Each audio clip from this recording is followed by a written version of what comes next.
Your first reaction might be to say, oh my gosh, all these poor people are on the street. This is terrible. But what's really important is, are you really seeing the underlying issues? Why are they there?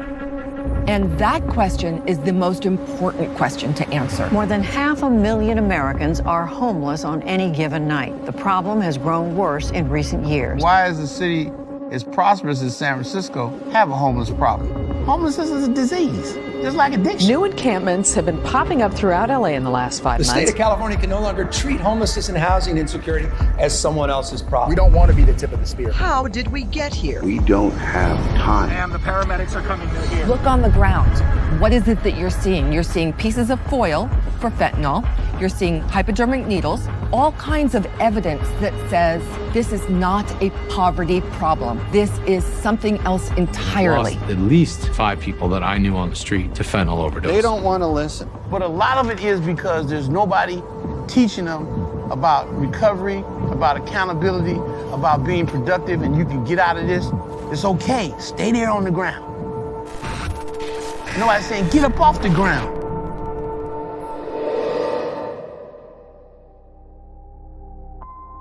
Nowhere is the homeless crisis more apparent than San Francisco. The Golden City spends hundreds of millions of dollars each year to address homelessness, yet the problem has exploded. Politicians promise to end the crisis. We are going to eliminate homelessness by the end of this year. Only to throw up their hands in defeat. So what went wrong? Why are some cities surrendering while others are reducing their homeless population? As in many cases, it boils down to governance. And nearly all the cities in crisis have one policy in common: housing first. And the housing first model is premised on a very simple and almost intuitive idea that if you're homeless, the problem is that you need a house. And so to solve homelessness, we should merely give people homes. And now, this policy is being pushed from the top down.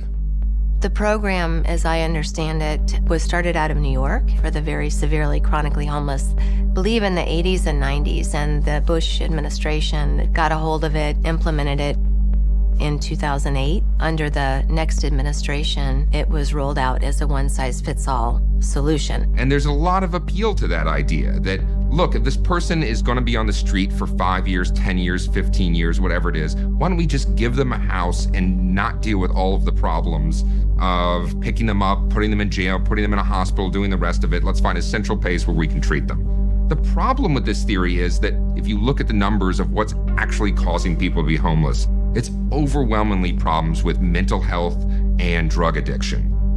And housing first requires no sobriety or treatment in order to receive permanent housing. If you're going to put somebody in housing and you don't provide any type of services for them, no treatment services, no case management, no anything for them, you just stick them in the house just so you don't have to look at them, and they can do what they want in there, how are we really helping? You want to draw someone in and you want to help them get off the street, right? So what they do is they just say, well, we're just going to allow the drugs anyway. And now you have all these people that are staying in shelters, that are staying in navigation centers, that are living in tent encampments, using in massive quantities of meth, of fentanyl, heroin, crack cocaine. The city sanctions their drug use within that city-sanctioned site that your tax dollars and my tax dollars are paying for. I mean, it brings tears to my eyes because it doesn't look at the individual. It doesn't look at what his or her potential is, and it doesn't help them develop that. To say that all we're gonna do is help them aspire to be like that for the rest of their lives by sticking them in a house and not addressing, the issues, it's horrible. I think it's one of the most oppressive things we've done in this century, to be honest with you. And I'm so committed now to getting this changed. From 2004 to 2014, San Francisco spent $2 billion on 3,000 new units of permanent housing at a cost of $666,000 per unit, more than double the median home price in America. That money could be spent so much more effectively.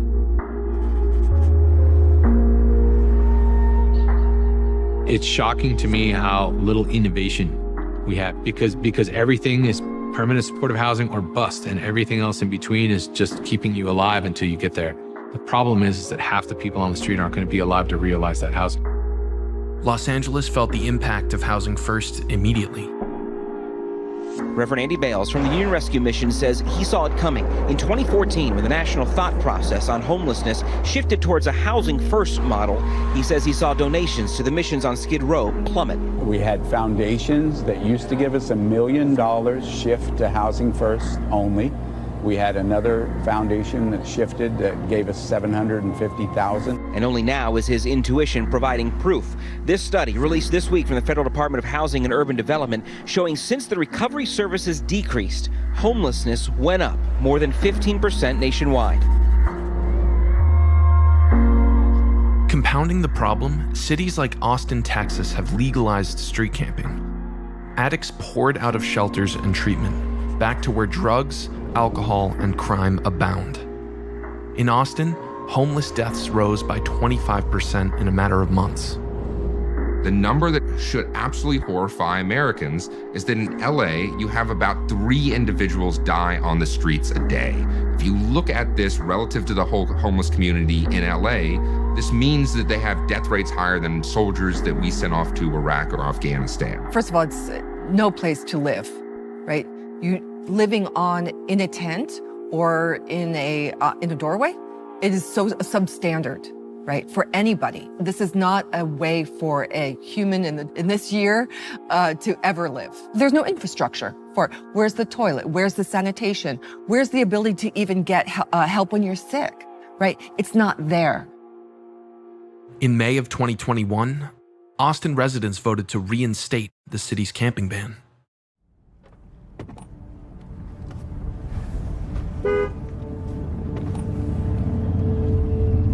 I just believe that today is just no accountability in society as a whole for people's actions anymore. It's like I'll use the bathroom any way I want to, whether it's in front of kids or not. I'm just saying about what I see. And I'm still gonna serve those that are in need or somebody that's gonna always be less fortunate than me. We've worked with programs that when they first started like taking people off of the street, housing programs, people would live in houses and live in rooms and still like they were living on the street. They wouldn't sleep in the bed. Everything was close to them. Paranoia set in. They didn't trust anybody being in there. They didn't even know how to live inside. Are we providing housing for homeless people so they can get off the street so we don't have to look at them? Are we providing them housing so they can be able to sustain themselves and be able to live? 1,000 individuals dying on the streets every year is not compassionate, and merely saying we're going to let people camp on the streets because we think it's uncompassionate to push them off it is not the right path. Places like San Diego and others say, listen, if we're going to push you off the streets, we're going to give you an alternative. And according to people who have experienced homelessness firsthand, the root of the problem is mental illness and addiction, not housing. Good morning. The meeting will come to order. Welcome to the Thursday, February 11th meeting of the Public Safety and Neighborhood Services Committee. Agenda 1 is a hearing on the San Francisco Recovery Summit Working Group report and findings. Tom Wolf, I'd like to invite you to speak. Good morning, everyone. Only 3 years ago today, I was sleeping on a piece of cardboard in the doorway on Golden Gate and Hyde in the Tenderloin, severely addicted to heroin. I am living proof that there's a direct correlation between homelessness and substance use in the city.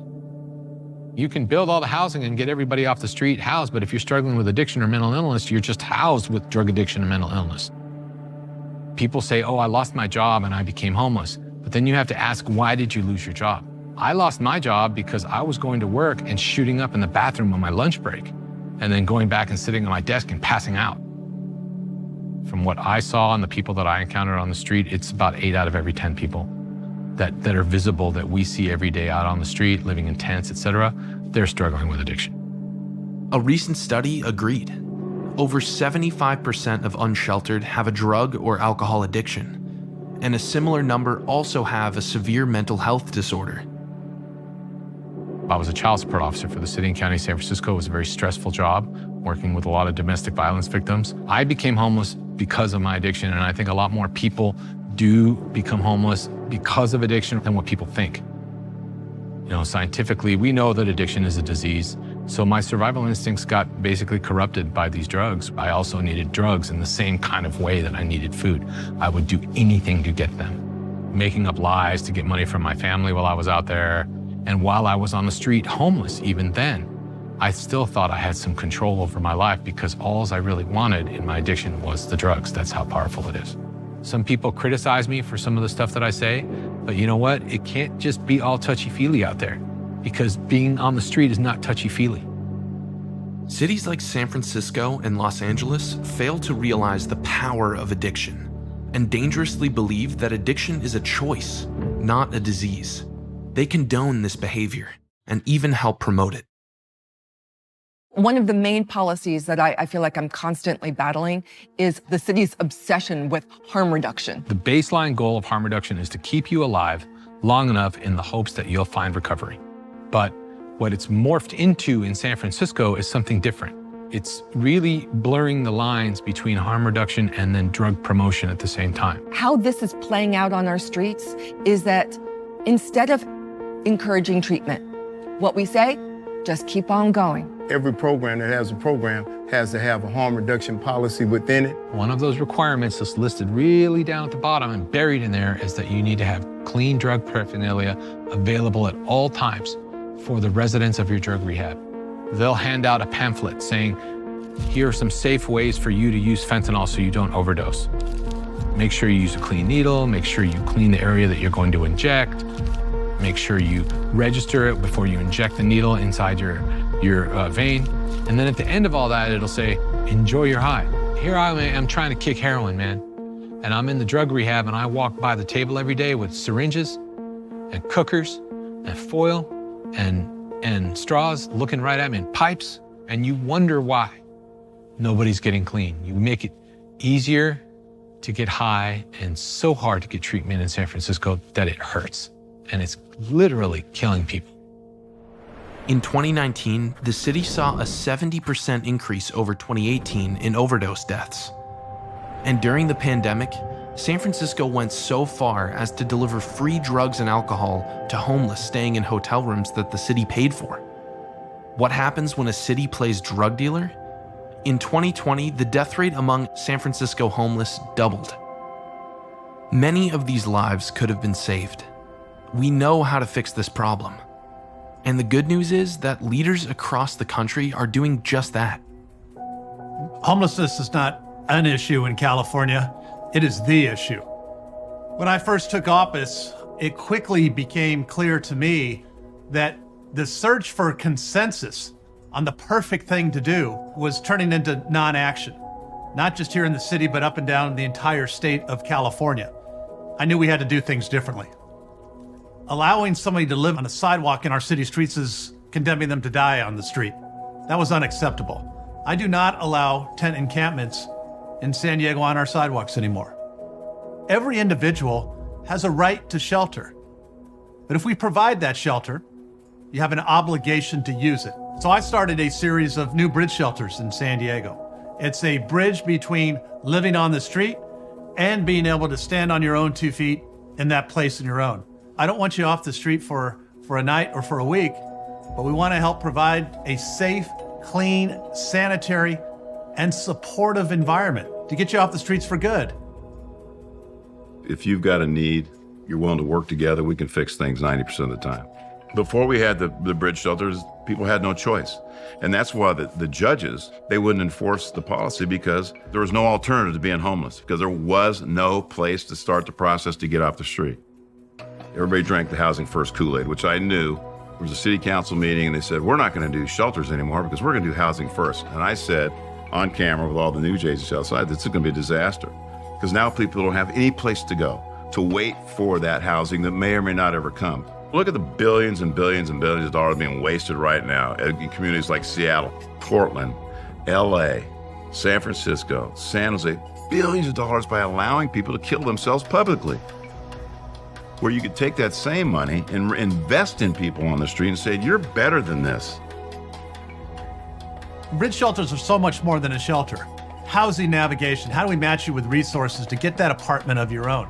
Dealing with mental health and substance abuse issues, dealing with job training issues, bringing all of those services underneath one location. One of the changes that I made was establish a series of storage centers for personal belongings, free of charge. It has allowed our streets to be much cleaner. Again, it was the right thing to do by changing that dynamic, providing the incentive to do the right thing, but also the consequences if you do the wrong thing. I'm proud that we're the only urban county in California where homelessness has gone down the last 2 years. And there's nothing more I like than to interact with somebody who maybe was a skeptic of what we were doing in terms of putting up a bridge shelter or the help and support that we're given. They come back to me and say, Mr. Mayor, you know what? This worked out pretty well. San Diego reduced its unsheltered homeless population by more than 20% in recent years. What does San Diego understand that its neighbors don't? That compassion must work with accountability, and that by banning street camping, we can incentivize people to seek better opportunities. Back to the old days where you would have tent encampments, that was not helpful to the individuals, obviously, that were living on the streets. It's not helpful for your neighborhoods, for your business. That's the wrong approach. That's the failed status quo approach. If I was on the street and you'd come up to me when I was sitting there hitting my heroin on my foil and they said, if you said, hey, Tom, you want to go to rehab? Do you have a drug problem? My answer to you would have been, what drug problem? I'm just chilling out here, man. That's what most people say. I agree with Mayor Faulconer on the issue of street camping in that so long as we have a shelter bed that we can offer them, they should be obligated to take that shelter bed at least for a day or two, right? To just try it, what it's like getting off the street. In Austin, some individuals are taking action into their own hands. And Alan Graham believes there's a better approach. We believe very powerfully that government should only play a subsidiary role to you and I in mitigating these profound human needs that our society explores. What we want to do is encourage people to move out of that transactional mentality that we're going to go build, $600 billion worth of housing over here, and we're going to put people in there, and it's going to solve this housing problem. It's not. The people that we serve here are the hardest to house. The average age of the people who live here is 58 years old. The average length of time on the streets is 10 years. These are folks that genuinely, they never thought they would get off the streets. They were certain that they would be on the streets until they died. What we believe is that the forged family has to come around them, right? That it is all of us. And what happens in our culture today is that we've abdicated responsibility for that to the government, and we've said, City Hall, state government, federal government, this is your problem to solve. And it's not. It's a human problem. It's all of us. When you decide on one way, you're limiting innovation, and that's really what's happened. Community First, the movement, is an innovation. Lots of people thought that this model could never work. We continue to invest in relationship. We continue to show up for each other. And it turns out that community actually does work. Community First Village gives homeless individuals something Housing First policies can never: a family. People holding each other accountable, supporting each other. By providing a sustainable ecosystem for these individuals to thrive in, drug addiction, alcohol use, and other harmful behaviors have plummeted. How do you bring somebody into purposeful living?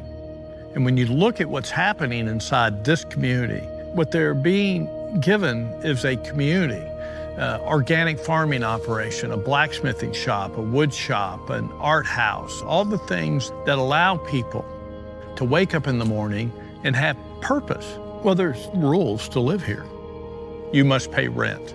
And do you know that we don't have a rent collection problem here and never have? Because everybody knows that they must pay rent. When you pay rent, turns out that you're invested.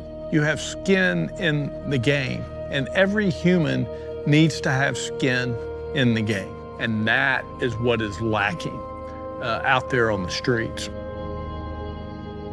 Incentives and accountability work. The Doe Fund in New York City has transformed tens of thousands of lives through its Ready, Willing, and Able program. which combines paid work, transitional housing, and comprehensive social services, including sobriety support. An independent study by Harvard University found that ready, willing, and able graduates are 60% less likely to be convicted of a felony 3 years after exiting the program. Researchers at the University of Alabama tested a similar hypothesis by providing homeless with housing conditioned upon drug and alcohol treatment. They found that 64% of residents maintained sobriety. Instead of pumping billions of dollars into housing first, it's time to use performance-based funding that rewards the programs that truly make a difference. For the price of one housing unit in San Francisco, we could build dozens of transitional shelters. Or fund proven treatment programs. Meanwhile, our elected officials must promote policies that address the root causes of homelessness. What I think everybody's aim should be is this: self-sufficiency. We don't want people in this perpetual cycle. We want financial independence. We want emotional independence. We want independence that's perhaps free of a substance that's keeping them down. We always are told that me and Praeger, we're not the most compassionate individuals in the world. We take the compassionate approach by making it happen for people. And making it happen also means sometimes telling them no. But what we don't do is we don't give up on anyone. No matter what they do, how they do it, we're gonna be there for them. That's what keeps us going and keeps us moving forward. Whether we have no money or not, we will still do this work. Homelessness is a humanitarian crisis, but there are solutions. By denying the solutions, we excuse ourselves from making hard choices that can transform lives. It's easy to hand someone an apartment key and think that the problem is solved. It's hard work getting them to treatment, holding them accountable, and helping them return to a productive, safe, and healthy life. But that work must be done if we truly care for the most vulnerable among us.